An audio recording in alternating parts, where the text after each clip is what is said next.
Hello everyone, I am doctor Ashwin और आज हम बात करेंगे एक ऐसी बीमारी के बारे में जिसने हाल ही के दिनों में आम जनता के दिलो दिमाग में एक डर का माहौल बना दिया कि कहीं कोविड जैसी महामारी वापस तो नहीं आने वाली। वो भी तब जब डब्ल्यूएचओ के डायरेक्टर जनरल ने इस बीमारी को पब्लिक हेल्थ इमरजेंसी तक घोषित कर दिया। तो आपने बिल्कुल सही समझा, हम बात कर रहे हैं एमपॉक्स या फिर मंकी पॉक्स की। आइए बात करते हैं मंकी पॉक्स आखिर है क्या, ये कैसे होता है, अगर ये हो जाए तो आपको क्या क्या सावधानी बरतनी है। तो अब देखते हैं आखिर मंकी पॉक्स है क्या। तो मंकी पॉक्स ऑर्थोपॉक्स नाम की फैमिली से निकले हुए एक वायरस से होने वाले बीमारी है जो कि जानवरों से इंसान में आई है। तो आइए इसके लक्षणों की बात करते हैं। तो बुखार के साथ ठंड लगना, बॉडी में पेन होना, खांसी होना, सांस लेने में तकलीफ होना, पूरे बॉडी में हाथ पैरों में रैश हो जाना। रैश मतलब दाने, ऐसे दाने जिसमें पानी भरा हो या जिनका मुंह निकला हुआ हो, जिसको हिंदी में आप कह रहे थे कि मुंह निकला हुआ है उस दाने का। तो ऐसा पूरी बॉडी में हो जाना।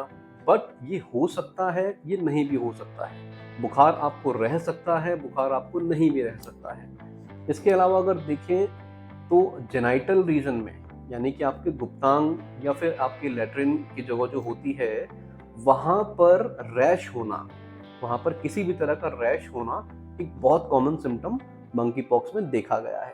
इसके अलावा लिम्फेडिनोपैथी, यानी कि शरीर में जो लिम्फ नोड होती है, जिसको गांठें बोल देते हैं, छोटी छोटी गांठें होती हैं जो इन्फेक्शन के कारण बड़ी हो जाती हैं या सूज जाती हैं। जनरली देखा गया है कि आपके गले की जो गांठें हैं, के दांत के नीचे, जबड़े के नीचे की दांत जो आपकी गांठें होती हैं, उनमें सूजन आना, गले के नीचे की गांठों में सूजन आ जाना, इंग्वाइनल रीजन यानी कि आपकी जो जांघें हैं उससे ऊपर इंग्वाइनल रीजन की गांठों में सूजन, या फिर उसको बोलते हैं हम इंग्वाइनल लिम्फेडिनोपैथी। तो एनोजेनाइटल पेन, यानी कि आपके एनस के रास्ते ब्लड आना, उसमें पेन होना, ये भी उसके एक बहुत सारे सिम्टम्स में से एक है। तो अब बात करते हैं इसके ट्रांसमिशन की कि एक दूसरे में फैलता कैसे है।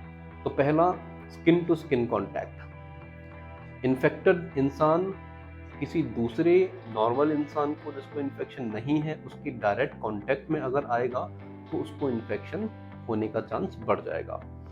दूसरा, अंडर कुक्ड मीट। अगर कोई जानवर इन्फेक्टेड है और आप उसको रॉ कंज्यूम कर लेते हैं, अच्छे से कुक नहीं है, जो मीट है वो अच्छे से नहीं पकाया गया है, तो वो खाने से आपको इन्फेक्शन होने के चांसेस बढ़ जाते हैं। तीसरा हमारे पास आता है जानवर, कोई अगर आपका पेट है, चाहे कुत्ता है चाहे कोई भी है, उसके डायरेक्ट कांटेक्ट में आने से आपको इन्फेक्शन हो सकता है। तो अब बात करते हैं इसके ट्रीटमेंट की। तो ये एक सेल्फ लिमिटिंग बीमारी है, ये आपके शरीर में 2 से 4 हफ्ते में अपने आप ही ठीक हो जाती है। ये कुछ ऐसा ही है जैसे वायरल फीवर, सर्दी, खांसी, जुकाम। तो ये 2 से 4 हफ्ते में आपकी बॉडी में निकालने के बाद अपने आप ही ठीक हो जाती है। कुछ कुछ केस ऐसे होते हैं जैसे जहाँ पेशेंट इम्यूनो कॉम्प्रोमाइज हो, या कीमोथेरेपी भी हो, या उसका इम्यूनिटी बहुत कम हो, या उसको बहुत सारी बीमारियां हो।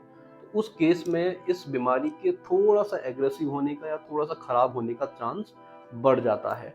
बट जनरली ये 2 से 4 हफ्ते में पूरी तरह से ठीक हो जाता है। तो इसके लिए आपको पैनिक होने का नीड नहीं है। बहुत से न्यूज़ चैनल में, बहुत से आपके सोशल प्लेटफॉर्म्स पे ऐसी न्यूज़ आपको देखने के लिए मिल जाएगी कि मंकी पॉक्स आ गया है। वो इस चीज़ को पैनिक करने का कोशिश करेंगे, बट आप लोगों को समझना है ये कोई बहुत खतरनाक बीमारी नहीं है। बिल्कुल इससे बचने की ज़रूरत है। बिल्कुल इसका इन्फेक्टिविटी रेट ज़्यादा रहता है, इन्फेक्शन जल्दी होता है, बट इसमें आपको घबराने की ज़रूरत नहीं है। अगर आपको ऐसा कोई लक्षण दिखता है अपने में, तो अपने प्राइमरी हेल्थ केयर प्रोवाइडर के पास आपको अपने चेकअप के लिए रेगुलर जाना है। तो अगर आपको ये वीडियो पसंद आई हो और आपके कोई क्वेश्चंस हो इस मंकी पॉक्स से रिलेटेड हो, या फिर और कोई क्वेश्चंस अगर आप पूछना चाहते हैं किसी टॉपिक के बारे में, किसी बीमारी के बारे में, तो आप नीचे कमेंट सेक्शन में जाके कमेंट कर सकते हैं। मैं कोशिश करूंगा कि आपके कमेंट्स का रिप्लाई कर पाऊँ। ऐसे ही वीडियोस देखने के लिए मेरे चैनल को प्लीज़ सब्सक्राइब करिए, और अगर आपको वीडियो पसंद आया हो तो वीडियो लाइक ज़रूर करिए। धन्यवाद।